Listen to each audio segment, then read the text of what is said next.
Bien, hay una pequeña introducción ahí con respecto a lo que hoy en día se está hablando con el tema, sobre todo de esto de la rebaja del IVA para las grandes empresas, para los empresarios. Todavía no sabemos muy bien en qué consiste y para eso estamos hoy día justamente con don Teodosio Cayo, que es experto en temas inmobiliarios. Bueno, también tasador, perito tasador. ¿Cómo estás? ¿Cómo está mi estimado amigo? Muy bien, Ariel, muchas gracias por esta invitación y también un saludo muy cordial a toda la comunidad de corredores que te sigue a través de tu podcast y feliz de poder contestar las preguntas, digamos, del día a día que hoy día estamos manejando. De hecho, con estas nuevas noticias que vienen a impulsar, digamos, el mercado inmobiliario. Para entrar ya de lleno, ¿en qué consiste exactamente esta medida de la rebajería a las viviendas nuevas? ¿Y cuál es su objetivo principal? Bueno, primero, la rebaja del IVA a la vivienda nueva es una medida que va en apoyo a precisamente a las personas que hoy día consideran que el valor de la vivienda, ¿no es cierto?, es alto.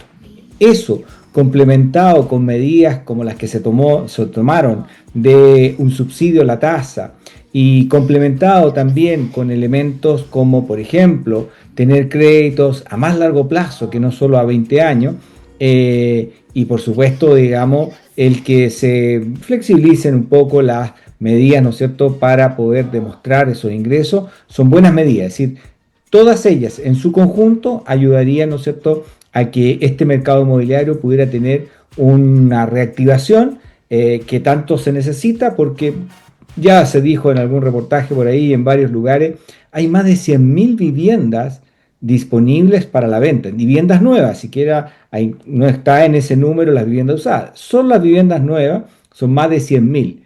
Eso, para decirlo en términos muy simples, hay más de 100.000 entonces personas que están arrendando o están de llegado que no han podido ser propietarios. Claro, en este caso, a ver, ¿está más enfocado, digamos, realmente a ayudar a la familia o podría traducirse también que va más, ayuda más a las inmobiliarias de liquidar estos stocks? Bueno, existen dos efectos directos. Primero, cuando se rebaja el precio de la vivienda, que obviamente ahí hay un tema que ya podemos discutir con más detalle, pero rebajar el precio de la vivienda, en este caso de lo que impacta el IVA, significa que el endeudamiento que debería tomar la persona es menor. Por lo tanto, tiene que demostrar menos ingresos. Entonces ya es un efecto directo porque obviamente facilita el que una persona pueda, ¿no es cierto?, ser propietario. Adicionalmente, tiene otro efecto, que si las inmobiliarias empiezan a vender el stock que hoy día está disponible, bueno, pueden crear nuevos proyectos y eso significa más mano de obra, más trabajo y por lo tanto una virtud, digamos, que la economía necesita, un efecto virtuoso que en la práctica da dinamismo. Hay que recordar que la industria inmobiliaria afecta directamente a las personas. No es solo aquellas personas que trabajan directamente en la construcción, sino que todos los servicios complementarios alrededor de la construcción. Y eso incluye, por supuesto, a los corredores, incluye, por supuesto, tasadores, estudios de título y todos los proveedores de la construcción. Por lo tanto, en realidad es una medida que va en directo apoyo de una reactivación económica. Siempre se ha dicho, y tiene mucha verdad, que cuando la economía, ¿no es cierto?, va bien, es porque en realidad la construcción también va bien. Y si la construcción no va muy bien, bueno, ese tiene un efecto directo en las personas, porque son muchas las personas que están asociadas directamente a el empleo que la industria inmobiliaria es capaz de generar. Claro, siempre se ha hablado de que cuando la inmobiliaria se está construyendo, la economía va bien, las inversiones van bien, o sea, digamos, el país es rentable como para invertir estas grandes empresas que vienen a construir condominios, edificios acá en Chile. Pero también, por otro lado, nosotros como los corredores de propiedades, que somos muy pocos los que pueden llegar a vender una vivienda nueva, porque generalmente las hacen la inmobiliaria, las constructoras a través de su inmobiliaria. ¿Qué pasa con la vivienda usada? ¿Podrá quedar en desventaja competitiva frente a este nuevo beneficio? Bueno, el mercado ahí empieza a tener una regulación prácticamente alineada de manera perfecta, porque si una vivienda usada es más cara que la vivienda nueva, claramente no se va a vender. Por lo tanto, el que baje el valor de la vivienda nueva también va a generar una baja en la vivienda usada. Y es más, cuando una persona no puede optar a una vivienda nueva por el precio de esta, evidentemente tiene que también empezar a mirar viviendas usadas. Por lo tanto, afecta a todo el mercado en su conjunto. Evidentemente también esta no es una muy buena noticia para quien es el vendedor, porque significa, ¿no es cierto?, que va a tener que hacer un esfuerzo adicional en bajar ese precio de publicación y ajustarse más bien a lo que el mercado en ese minuto está demandando. Claro, hay una cosa que a nosotros de repente nos cuesta explicarle a los vendedores de la vivienda usada, que cuando ellos compraron una vivienda hace 20 o 30 años atrás, si nosotros calculáramos en un arriendo esa propiedad, todo lo que han ganado pagando el dividendo y con lo que venden después están ganando más de cuando compraron la vivienda por primera vez. Entonces ahí cuesta para que ellos digan, no, no me puedo bajar, pero ahora con esta competencia, sobre todo, yo lo que estoy viendo es que más que nada, hoy en día lo que más hay son edificios vacantes, o sea, hay muchos departamentos vacantes, más que casas, ¿eh? A no ser que sean condominios, entonces van a competir más que nada los edificios nuevos con los edificios antiguos, ahí es donde va a estar la competencia fuerte, yo creo. Sí, bueno, de hecho, imagínense lo que significa para una persona comprar una vivienda nueva que tiene todas las garantías legales ante cualquier falla. De hecho, una falla estructural tiene una garantía de 10 años. Una falla o una dificultad en todas las instalaciones por 5 años y en las terminaciones por 3 años. Por lo tanto, la comparación entre una vivienda nueva y una vivienda usada genera también diferencias importantes para el comprador. Saber que hay una inmobiliaria, saber que hay alguien que está vendiendo, ¿no es cierto?, algo que tiene una garantía por ley versus comprar una vivienda usada, evidentemente está en desventaja la vivienda usada y en ese sentido la única forma de ajuste es a través de precio.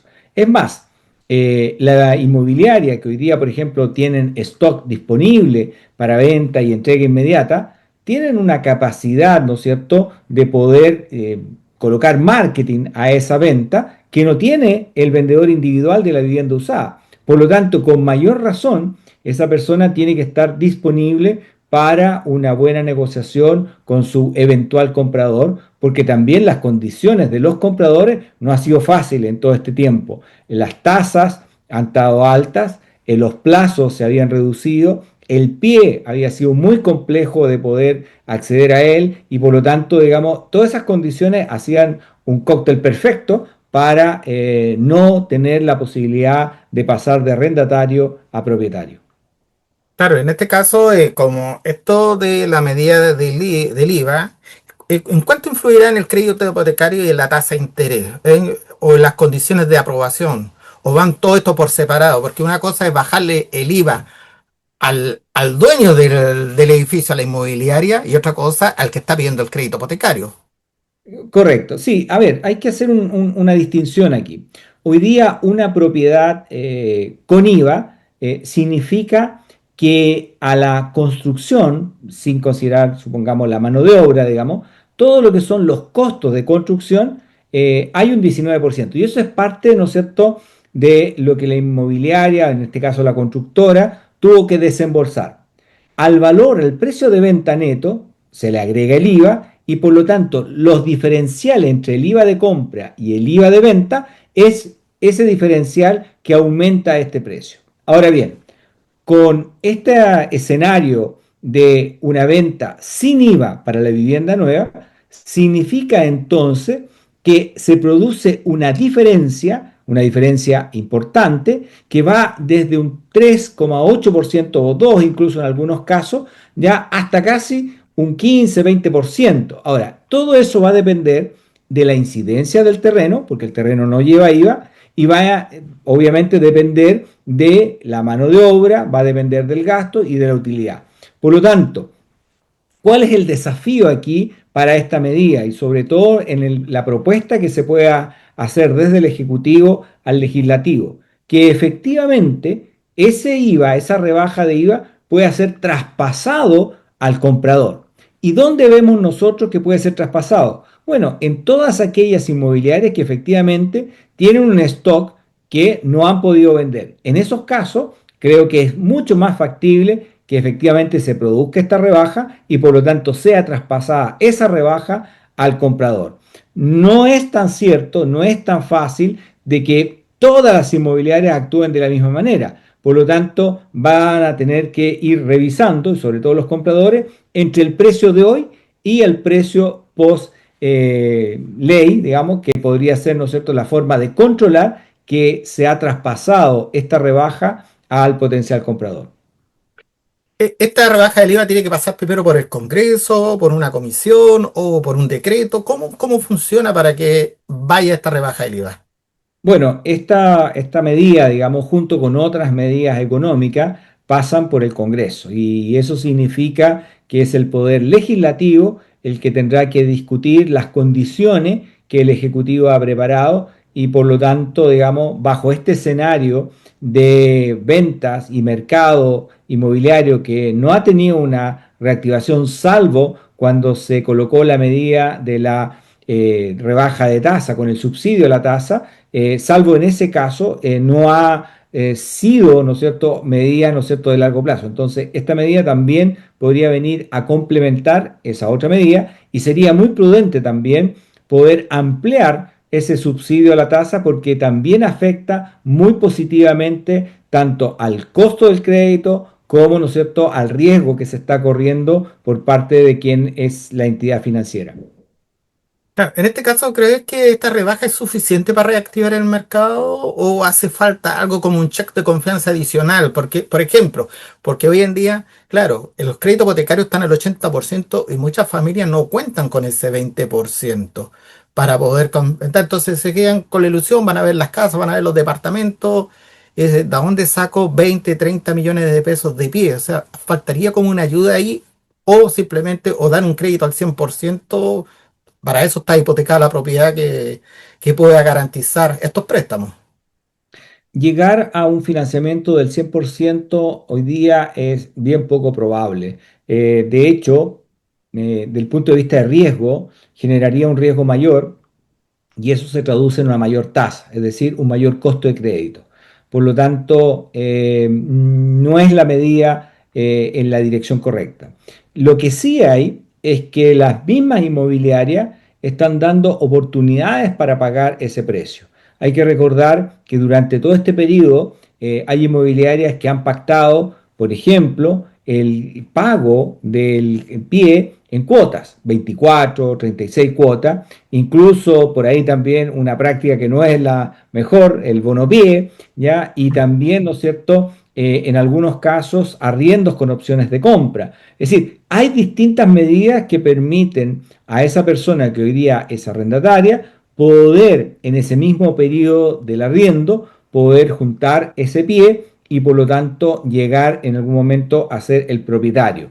¿Ya? Es decir, no podemos confiar que solo una medida va a ser suficiente. Hay que complementarla y por supuesto aquí se requiere de la participación tanto de la banca, la participación de las inmobiliarias y por supuesto, ¿no es cierto?, de todo un conjunto de actores, los stakeholders, que están alrededor de la compra-venta de vivienda, en este caso nueva o también de aquellas que sean usadas.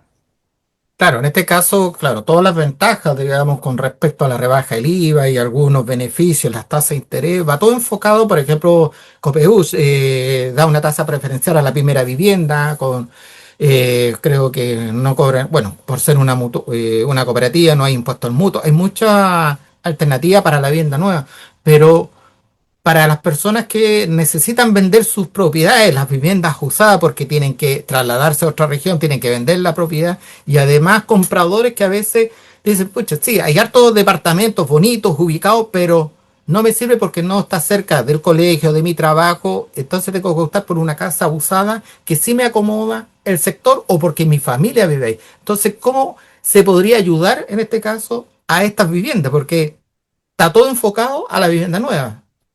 Claro, lo que pasa es que la vivienda nueva es más masiva y por lo tanto, del punto de vista del control de las medidas económicas, también, ¿no es cierto?, se hace un poco más fácil.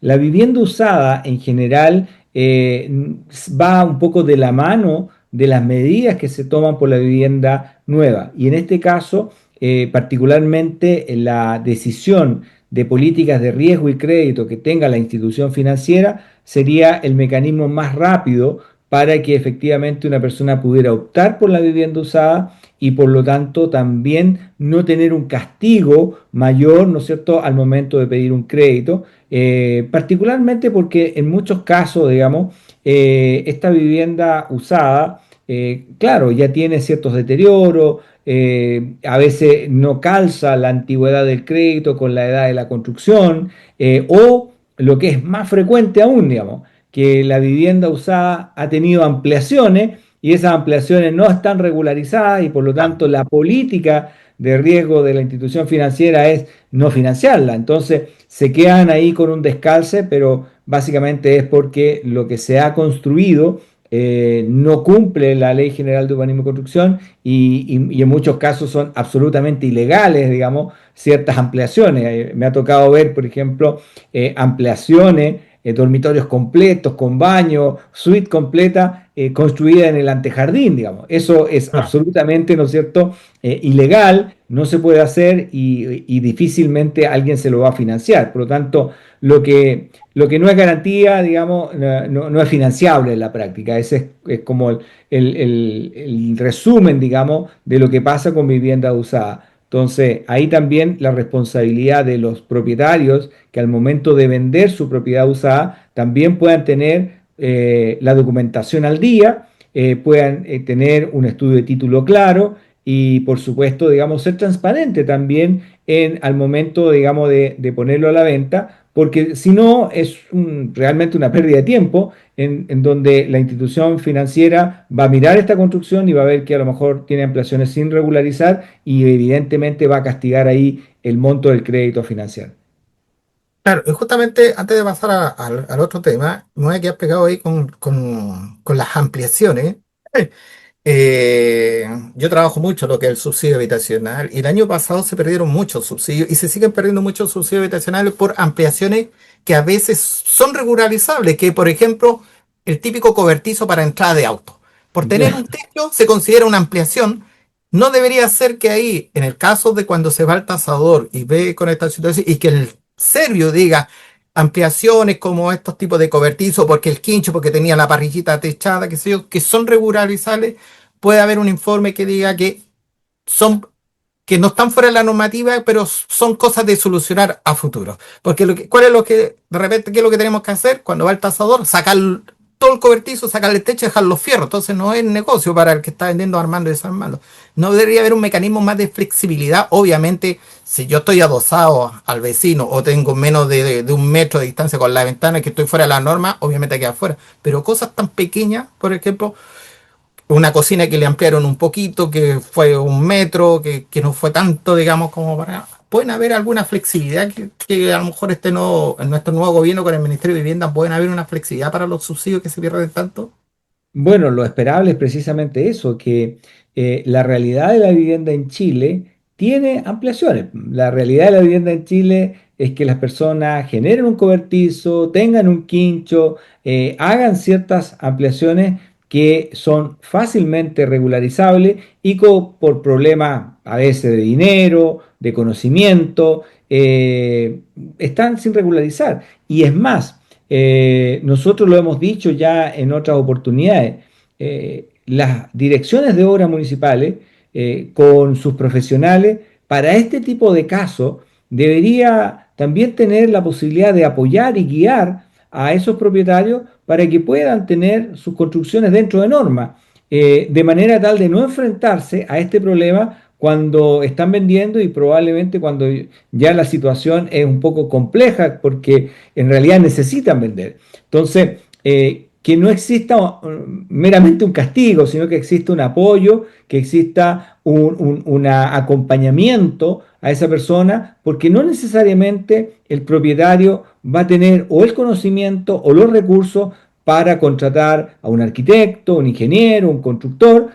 A veces con sus propias manos hacen estas ampliaciones y ahí sería muy recomendable que las mismas municipalidades, a través de las direcciones de obra, puedan acompañar a estas personas en la ampliación que puedan hacer y por lo tanto permitir, ¿no es cierto?, que estas ampliaciones queden con pocas modificaciones muchas veces dentro de normas y eso facilitaría mucho el que puedan venderla, el que puedan arrendarla, el que no pongan en riesgo a su vecino. Hay Claro. construcciones que muchas veces no tienen, por ejemplo, los muros cortafuegos, que son construcciones livianas, fáciles de hacer, pero que por desconocimiento o por falta, digamos, de una asesoría, se quedan construcciones en esas condiciones y están poniendo en riesgo a los vecinos. Entonces, cuando una ampliación hay que electrificarla, cuando una ampliación hay que colocarle agua potable, alcantarillado, es fundamental que, sobre todo en los casos de vivienda de interés social, el municipio pueda asistirlos, ayudarlos,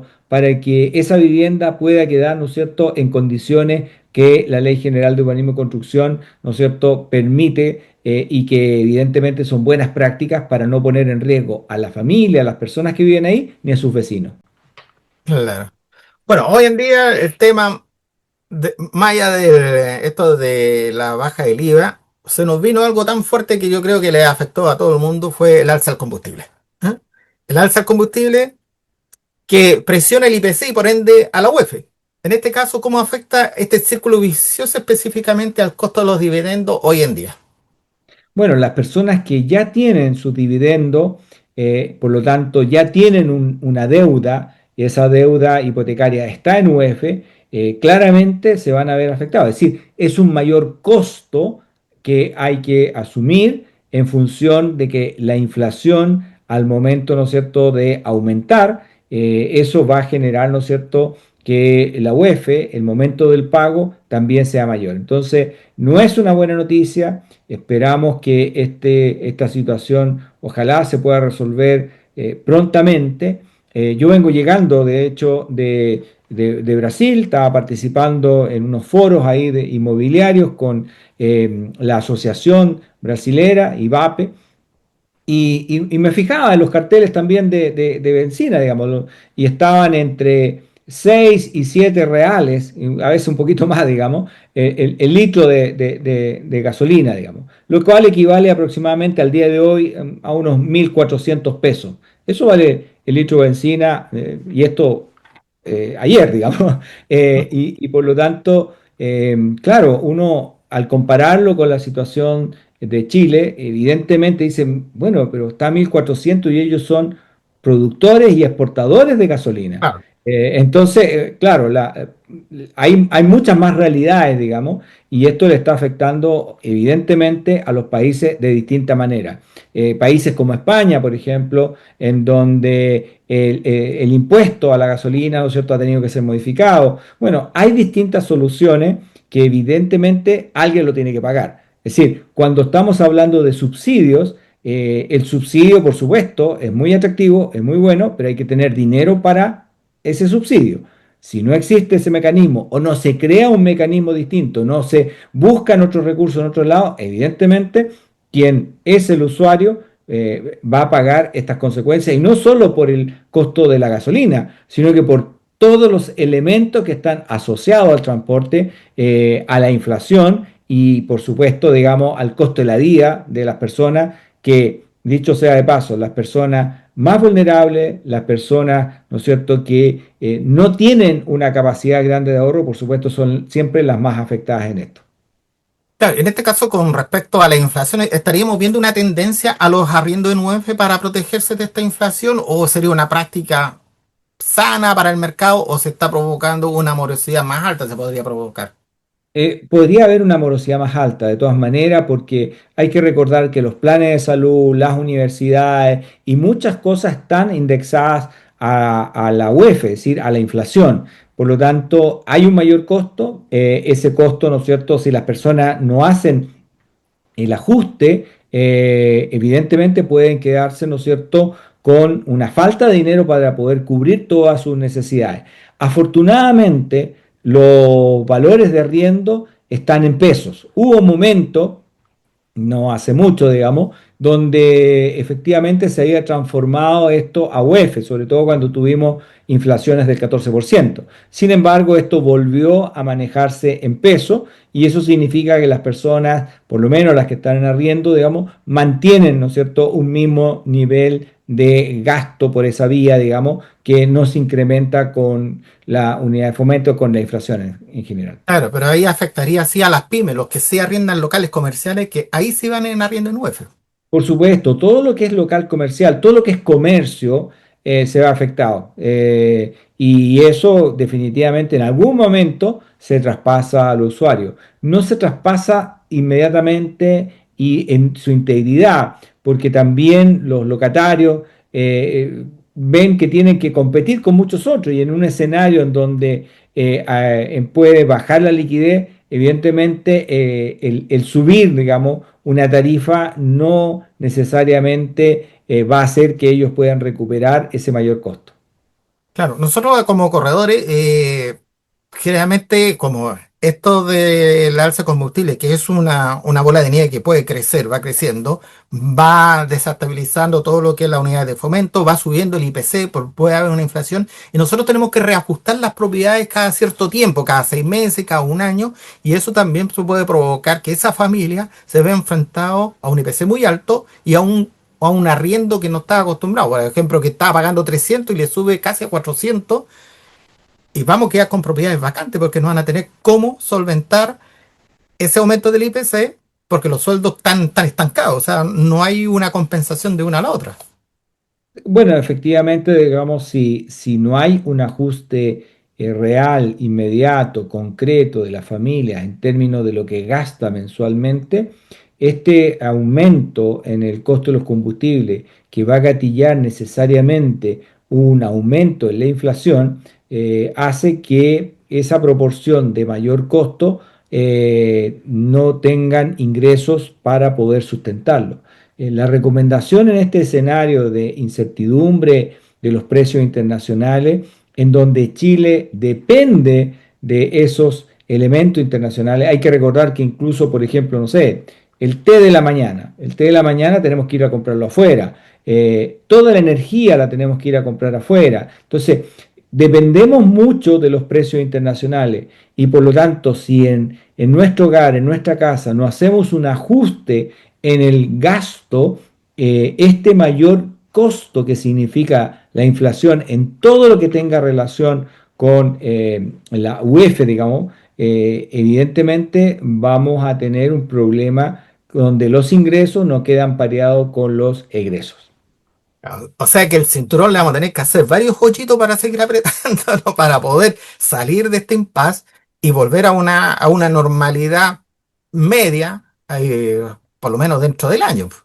Claro, porque efectivamente de no contar con ahorros que permitan subvencionar estas alzas que esperamos sean transitorias, la única forma de poder seguir con el mismo ritmo de vida, digamos, tendría que ser ajustando todos los egresos, todos los gastos a la baja, porque hay que ajustarlo de acuerdo a los ingresos. En términos familiares, las personas lo entienden perfecto, digamos. Si gano 100, no puedo gastar 120, digamos, porque esos Claro. 20, que es deuda, en algún momento ya no voy a tener de dónde sacar esa deuda, de dónde cubrir ese mayor, ¿no es cierto?, egreso, y por lo tanto, si estoy ganando 100 y sé que no me van a reajustar mi salario, mis ingresos, tengo que buscar de la lista de egresos que tengo mensualmente que se ajusta para que no esté gastando 120 cuando mis ingresos son de 100. Claro, y ese es el problema que la gente como no va a tener como para solventar ciertos gastos por todo esto que se sube, va a entrar a meterse en las tarjetas de crédito, pedir avance, después no va a tener que pagar, entonces al final se va a ver acogotado, van a caer las morosidades, el mercado nuevamente va a tener una cantidad enorme de personas que van a estar en DICOM porque no van a poder pagar esas deudas, porque van a tratar de sacar dinero de donde sea para poder mantenerse en el nivel que estaban anteriormente. Sí, a mí me toca mucho en la universidad muchachos que están incluso ya en cursos más avanzados que no han tenido educación financiera, y estoy hablando de incluso alumnos universitarios. Evidentemente toda la población está relacionada con la finanza, está relacionada con la economía. Cada vez que yo compro algo en el supermercado, cada vez que tengo un precio frente, tengo que saber que esos precios tienen una contrapartida, que es cuánto ingreso tengo para poder cubrir esos precios.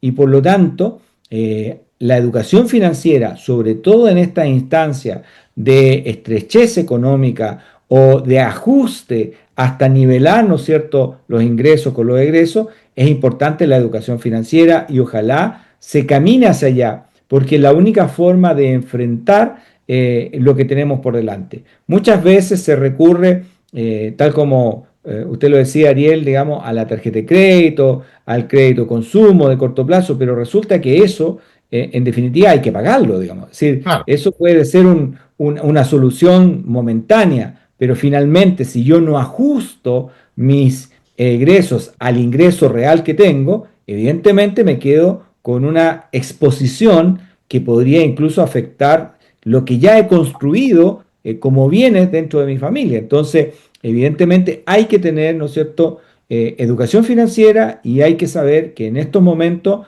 tengo que tener muy claro cuáles son mis ingresos, cuál es mi perspectiva de ingresos, y con esos ingresos ajustar mis gastos o lo que tengo, digamos, que pagar mensualmente.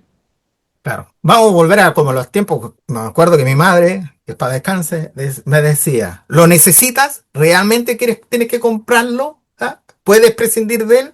O sea, vamos a tener que enfocarnos bien en qué gastar nuestro dinero para poder ordenarlo que realmente lo que necesitamos y lo que no necesitamos, dejarlo para más adelante, ¿no?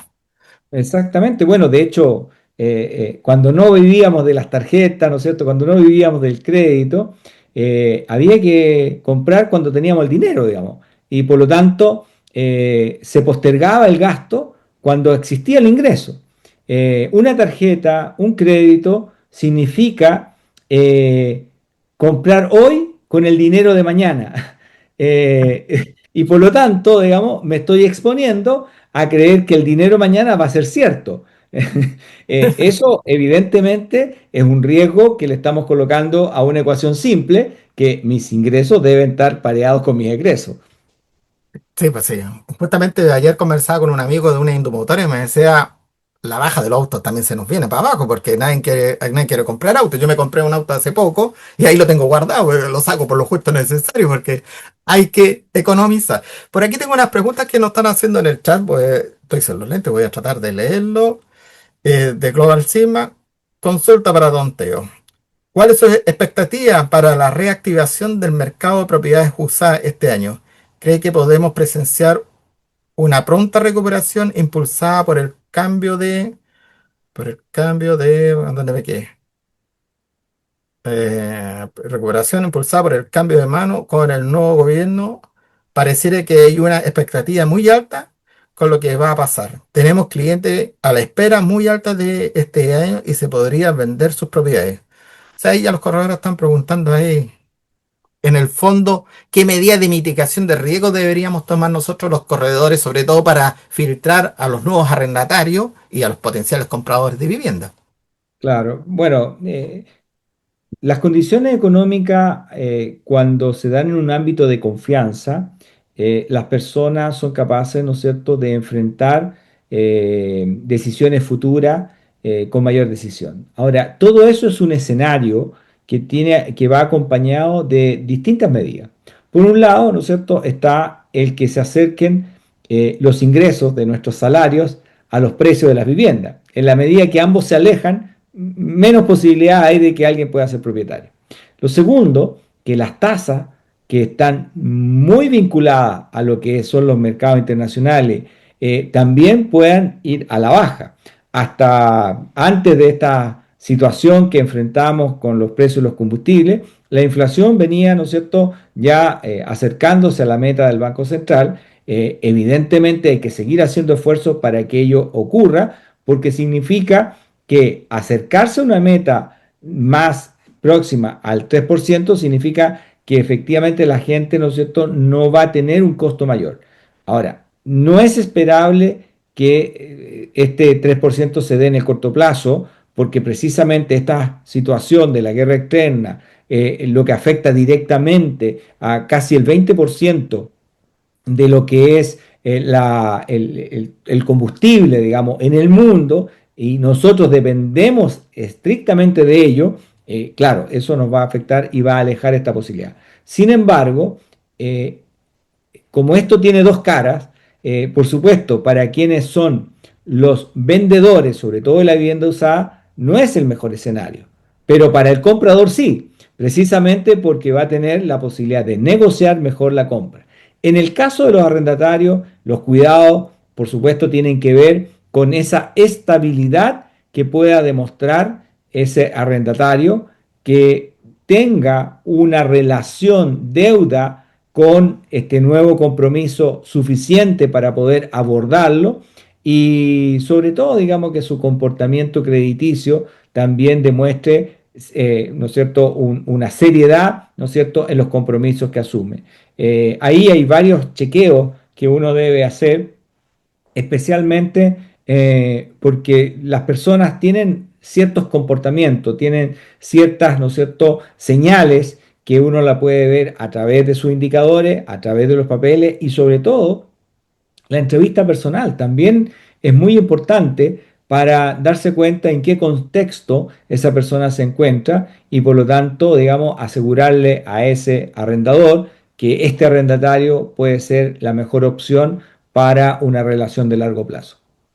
Claro. Bueno, lo que siempre se ha proyectado, prácticamente yo diría que en los últimos 10 años, que el IPC ha estado en un promedio entre un 3 y un 3,3%, pero hoy en día están hablando de un 4% hasta un 4,5%, por ahí hablan ahí de que se vendría el IPC. O sea, y ahí ya no estaríamos muy elevados con respecto a años anteriores.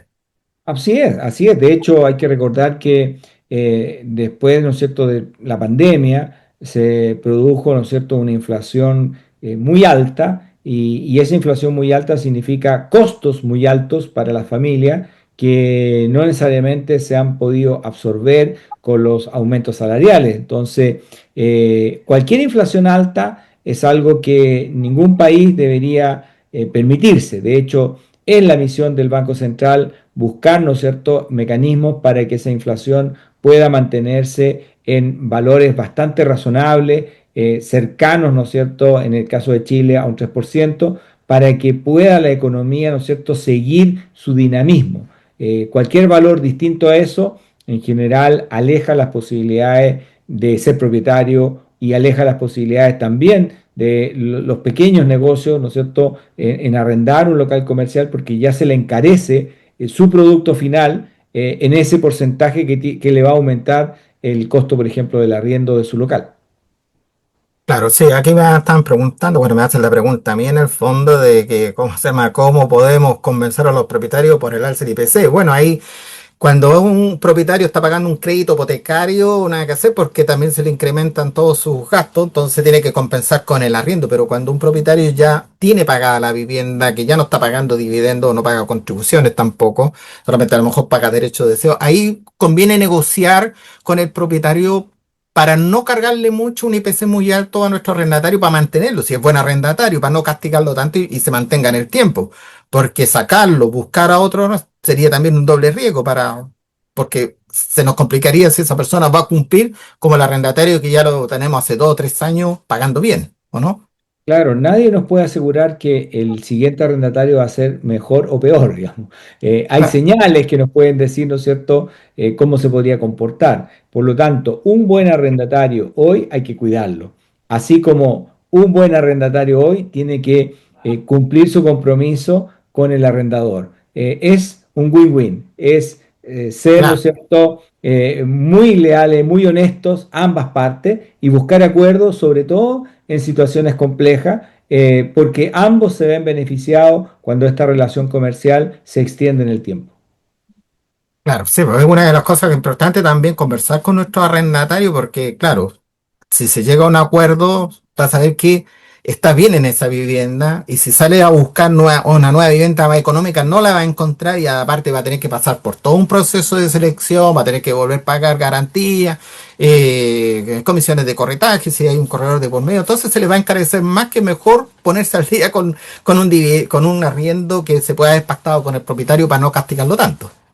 Y sobre todo porque hay costos llamados ocultos que a veces no se perfilan, no se revisan. Por ejemplo, el costo de una mudanza. Claro, El costo de ajustar muchas veces cortina, mueble y una serie de elementos. Por ejemplo, muchas veces estaba arrendando en un lugar que era cercano a un lugar, ¿no es cierto?, de interés. Y si ya se alejó, bueno, hay traslados que no estaban considerados y elementos, ¿no es cierto?, que podrían hacer que finalmente esa rebaja del arriendo que logró con ese otro bien, finalmente se termina siendo mayor de costo por estos otros elementos que no necesariamente se consideran en la suma de costos, digamos, que tiene el traslado. claro, pues, incluso hay muchas familias que tienen niños y tienen que, el colegio ya les queda lejos, el furgón les va a salir más caro porque tienen que ir más lejos o van a tener que cambiarlo de colegio, tienen que cambiar uniforme, o sea, viene todo un gasto oculto, como sea que la gente dice, ah, sí, pero este arriendo me sale 100.000 pesos más barato, pero si tira raya para la suma, puede estar gastando más de lo que estaba gastando anteriormente. Así es, exactamente. Por eso es importante que en este balance, esta educación financiera, llamémosle, se consideren todos los elementos para que el número final, ¿no es cierto?, nos dé positivo.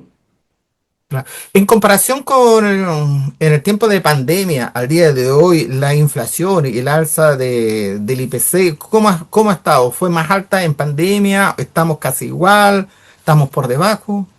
Sí, hay que recordar que eh, todo lo que nos pasó en pandemia es un hecho que por lo general en los análisis lo aislamos, porque resultó ser, ¿no es cierto?, una situación extremadamente compleja desde el punto de vista económico. Hay que recordar que se tuvo que recurrir a distintas iniciativas para que las personas pudieran quedarse en su casa y no salir, digamos, por los contagios. Estuvieron muchos retiros que afectaron fuertemente la economía, digamos, yo creo que no hay nadie hoy día que esté mirando hacia atrás y piense que lo que se hizo estuvo bien, digamos. Obviamente nadie tiene todo el conocimiento como para decir, mire, esto va a estar mal, a pesar, digamos, de las señales económicas de los expertos en su momento, sobre todo el Banco Central, que advertía sobre este problema. Por tanto, toda la inflación, todo lo que vivimos durante la pandemia y post-pandemia, evidentemente no tiene ninguna relación con lo que está pasando hoy día, digamos. Es decir, son situaciones radicalmente distintas. Hoy día estamos, obviamente, por estas modificaciones en la alza de los combustibles, no en buena posición, sobre todo porque no están los recursos como para decir, mire, vamos a minorar esto, al menos esa es la información que tenemos de parte de las autoridades, y por lo tanto, digamos, la situación es más compleja. De hecho, si uno compara el precio de los combustibles en otros periodos, uno ve que efectivamente hubo alzas de combustible importantes y se pudieron soportar, pero con dinero, pues, con caja, Claro. con fondos, digamos. Pero de acuerdo a las informaciones que hemos recibido, digamos, esos fondos hoy día ya no existen y por lo tanto, ¿con qué lo cubrimos? Y volvemos a la misma lógica que hablábamos un momento atrás. Tengo que ajustar mis ingresos, ¿no es cierto?, con mis egresos. Si yo no mido bien mis ingresos, no puedo seguir gastando lo que pensé que voy a recibir, digamos. Tengo que adelantarme y gastar en función de esos ingresos. Es algo Ah, simple, cabrón. pero complejo a la vez, digamos. Bueno, ya andan por ahí algunos parlamentarios promoviendo nuevamente un nuevo retiro de la AFP, pues, o sea, tampoco es un buen mecanismo como lo que estábamos hablando. Absolutamente. De hecho, la evidencia ha demostrado, digamos, que fue el peor mecanismo económico que pudimos tener. Se nos disparó todo y finalmente las personas terminan pagando esa cuenta con más dolor, digamos, del que pudieron haber tenido si se hubiera hecho un ajuste al principio. Hay que recordar incluso lo que pasó con cuando las tarifas, ¿no es cierto?, se dejaron, ¿no es cierto?, fijas, todo lo que nos costó después, ¿no es cierto?, en términos de electricidad, por ejemplo. Es decir, hay varios ejemplos concretos de cosas que hoy día no deberíamos hacer, digamos. Es decir, no deberíamos tropezar con la misma piedra, precisamente porque evidentemente genera un efecto muy negativo en las mismas personas. Digamos.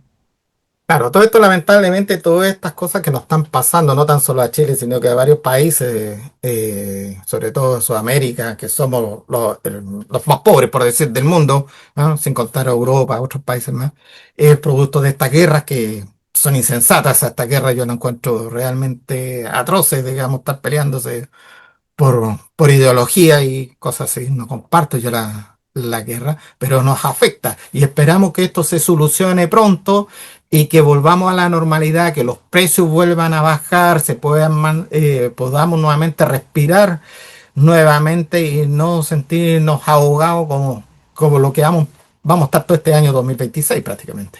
Sí, bueno, aquí se necesita de todas maneras de la colaboración y apoyo de todos los actores. Nosotros somos un país pequeño, es decir, si lo miramos en el contexto mundial, somos un país pequeño.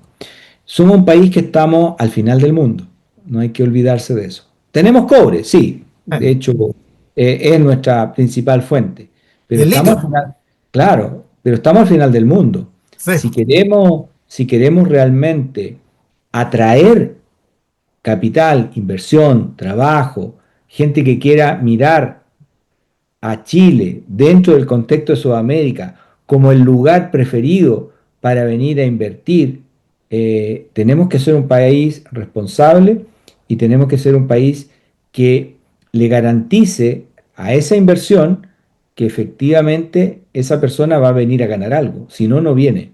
Y eso lo tenemos que tener muy claro, es decir, hay que tener incentivos para que puedan venir. Solos no podemos, es decir, no tenemos como país todas las capacidades y dependemos mucho de esos acuerdos internacionales que en algún momento se firmaron para que podamos tener acceso a bienes y servicios más económicos para la población. Recuerden, nosotros no producimos café, no producimos té, no producimos energía, no producimos, es decir, tenemos que comprar todo eso afuera. ¿Y con qué lo compramos? Con lo que somos capaces de vender. Con eso lo exacto, compramos. Entonces, sí, en ese balance necesitamos necesariamente hacer que el país atraiga a esa inversión. Si en el país del lado a un inversionista internacional le están cobrando menos, se va para el lado. Es decir, no va a llegar hasta el sur del mundo, se va a quedar más arriba. claro. Y eso hay que evitarlo porque necesitamos que pueda, ¿no es cierto?, generarse empleo, se pueda generar expectativas, se pueda generar una mayor industria en todos los sentidos, para que las personas también puedan tener acceso a mejores condiciones de vida, que obviamente creo que es el anhelo de todos. Digamos. Claro, bueno, aquí tenemos que partir desde nuestros gobernantes hasta nosotros los ciudadanos de a pie, que todos tenemos que cooperar, ser amables, olvidarse de las divisiones que puedan haber. Estamos todos enfrentando una situación, desde el más rico al más pobre, estamos todos en el fondo, estamos metidos en este mismo saco y tenemos que entre todos sacar adelante y ayudarnos, ayudar por ejemplo, al vecino que tiene su negocio, comprarle a él para que pueda seguir surgiendo con su pequeña empresa. Nosotros como corredores también ayudarnos entre nosotros mismos, tratar de sacar las ventas, los arriendos, en los canjes que hacemos hoy en día, no cerrarse a eso, para poder ayudarnos y olvidarnos todo lo que es la ideología política, dejarla de lado, pero avanzar en conjunto. Más allá de cada uno que tenga su tendencia política, yo creo que hoy día tenemos que trabajar todos para un bien común. Sí, hay experiencias internacionales muy valiosas. Cuando cae el muro de Berlín y se ve esta diferencia en la Alemania, ¿no es cierto? estas grandes diferencias que habían económicas, eh, ellos hacen un trabajo de conjunto y de hecho donan tiempo de trabajo para que rápidamente ambas Alemanias pudieran tener y ser lo que hoy día son, ¿m? El Banco del Mundo, digamos, el Banco de Europa. Entonces, Sí, esas experiencias evidentemente nos tienen que enseñar a que hay momentos en la vida en donde los objetivos, los grandes objetivos, que es que nos beneficiemos todos, tienen que estar por encima de nuestras diferencias que legítimamente podemos tener, pero que al momento de remar tenemos que remar todos para el mismo lado claro. porque si no, no avanza el tema. Claro, todos estos países como el ave fénix de la ceniza han surgido y han crecido. También nosotros tenemos que sacar de todo esto que ha pasado nuestras experiencias y poder trabajar en conjunto para poder ser un Chile mejor. Así es. Don Teo, yo le quiero agradecer su tiempo. Yo sé que ha estado muy ocupado, lo he visto mucho ahí en la televisión, ahí en el Mega, en Chilevisión, lo están llamando por todos lados porque es un hombre con mucha experiencia. Solamente para el cierre, para nuestros queridos colegas corredores de propiedades, ¿qué consejo nos daría con todo lo que hemos conversado? ¿Qué consejo le daría para hacer el cierre de esta entrevista? eh, Soy la persona menos indicada para dar consejos, pero sí, digamos, que podamos aprovechar esta instancia en todas aquellas cosas que vemos una buena oportunidad de contribuir y colaborar. Muchas veces a lo mejor no vamos a cerrar un negocio, pero vamos a poder dar una muy buena asesoría que nos va a traer a más clientes, que nos va a traer más cosas positivas. No siempre cerrar un negocio es la última palabra. Ah, El cliente es cliente cuando vuelve y eso hay que tenerlo muy presente porque la confianza que uno puede transmitir tiene que estar dada en los hechos, en ese desprendimiento gratuito de hacer una entrega profesional de nuestra labor en las distintas tareas que nos toca realizar. Y claramente, lo digo con experiencia, de que eso vuelve y vuelve muy bien. El trabajo que ustedes están haciendo, Ariel, con Cepeval, el trabajo que hacen en conjunto, yo los he visto, cómo se reúnen, cómo estudian, cómo se colaboran, cómo están presentes en las distintas redes. Bueno, eso es una contribución que se hace gratuitamente, digamos, pero que hace también una contribución que finalmente rebota, digamos, en un mejor servicio y que la gente realmente pueda preferirlos a ustedes respecto a otras personas que no hacen eso. Entonces, creo que si todos van por esa línea, digamos, el resultado final siempre va a ser positivo. ok, muchas gracias, Teo. Que descanses. ¿Ah? Mañana es otro día. Mañana es viernes, ¿o no? Sí, mañana es viernes. Así que Sí. ya lo he perdido con los días, así que mañana es viernes. Espero que no lo estén llamando otra vez de otros canales para que puedas descansar y disfrutar en familia. Te quiero agradecer por este espacio y a los amigos que nos estuvieron viendo a través de nuestras plataformas y ahí va a quedar esto en nuestro canal de YouTube. Así que muchas gracias. Muchas gracias a todos, un gran abrazo y fuerza, ánimo, que podemos hacer muchas cosas en conjunto. Ok, listo. Chao, chao. Bien, bien, chao, chao. Bueno, espero que les haya gustado este pequeño conversatorio. Pedimos las disculpas por el atraso, pero lamentablemente no nos pudimos conectar antes porque Don Teo tenía otros compromisos. Habíamos quedado a las 9, pero él muy amable me llamó y me dijo que lo esperara. Así que, bueno, ahí lo estuvimos esperando nosotros y junto a ustedes para poder tener este conversatorio. Así que bien, pues espero que les haya gustado este nuevo capítulo de Hablemos de Corretaje. Va a estar en el canal de YouTube. Síganos en el canal de YouTube. Tenemos varios videos interesantes y próximamente estaremos con otros invitados, con otros temas con respecto al rubro inmobiliario, que para todos nos hace bien saber un poquito más en corretaje. Así que nos vemos. Chao, chao. Gracias.